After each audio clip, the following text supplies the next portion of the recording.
السيتي قدم مستوى رهيب حقيقة في أول مواجهة في الدوري الإنجليزي، ما زال لديهم الكثير والكثير والكثير، ما زلنا في البداية، ولكن حقيقة قدموا لنا لاعبينهم الجدد مستوى خرافي. أتكلم عن تيجاني اللي قدم مستوى جدا رهيب. باختصار السيتي عرف من يجيب، كانوا أفضل اللاعبين المتاحين في سوق الانتقالات تعاقدوا معاهم. عندكم على سبيل المثال آيات نوري، واحد من أفضل الأظهرة في الدوري الإنجليزي بالنسبة لي، كان افضل ظهير ايسر في اخر موسمين مع ولفرهامبتون، قدم نفسه بطريقه جدا رهيبه. كذلك تعاقدوا مع واحده من افضل المواهب المتاحه كانت في سوق الانتقالات، ريان شرقي اللي شاهدناه في الملاعب الفرنسيه، واحد من اميز اللاعبين حقيقه، وراح يتطور مع بيب جوارديولا. كذلك لا ننسى الحارس، حارس شاب وحارس جدا رهيب ترافورد، فاتوقع راح نشاهد مستوى خرافي منهم. ولفرهامبتون حقيقه كانوا يحاولوا انهم يغلقوا مناطقهم ومساحاتهم، وخصوصا انهم يوقفوا هالاند.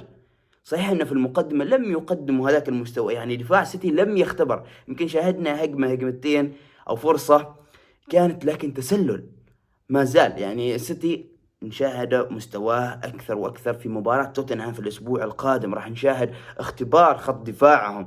ولكن حقيقة السيتي قدموا لنا مستوى جدا رهيب، والسبب كانت عناصرهم الجديدة. فتيجاني في أول مواجهة شاهدنا كيف يلعب تحت الضغط بكل راحة، يطلع من لاعب لاعبين ثلاثة عادي على راحته.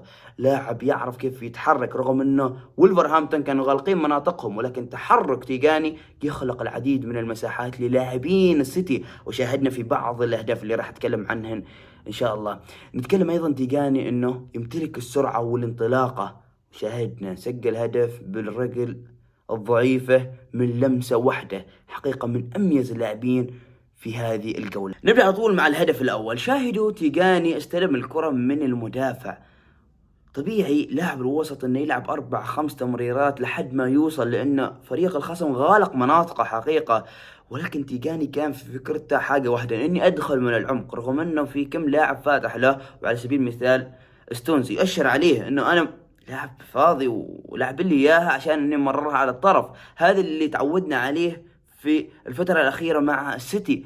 ولكن شاهدوا قدرات هذا اللاعب الهولندي، دخل من العمق ولعب كرة رهيبة حقيقة، لب للويز، وصنع هدف لويز لهالاند. حقيقة تيكاني في هذه اللقطة جدا رهيبة. أما الهدف الثاني شاهدنا بوب قطع الكرة، وشاهدنا التحول السريع للسيتي. هالاند منطلق، كان مدافعين ولفرهامبتون غالقين مناطقهم، وكان تركيزهم الكلي على هالاند. حتى شاهدنا واحد من المدافعين أشر على المدافع الآخر وقال غطي المساحة على هالاند، لأن نعرف كنا أن أي لاعب يمرر لهالاند جول، الكرة جول.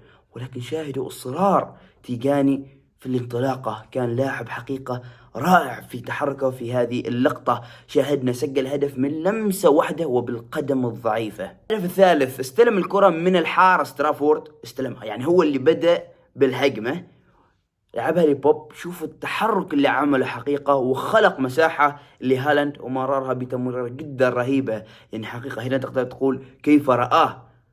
حقيقة تيجاني قدم مستوى جدا رهيب في هذه اللقطة. أما الهدف الرابع صحيح أن تيجاني لم يساهم فيه، ولكن شاهدوا أيضا تحرك رائع. كان تيجاني في بداية اللقطة كان متسلل، طلع من التسلل، وكان بالإمكان لريان شرقي انه يمرر له ويسجل ايضا تيجاني هدف رهيب. عرف كيف يطلع من التسلل ويدخل في اللعبة. حقيقة تيجاني قدم لنا مستوى جدا رهيب، افضل لاعب بالنسبة لي في الجولة الاولى. اعطونا رايكم عن هذا اللاعب.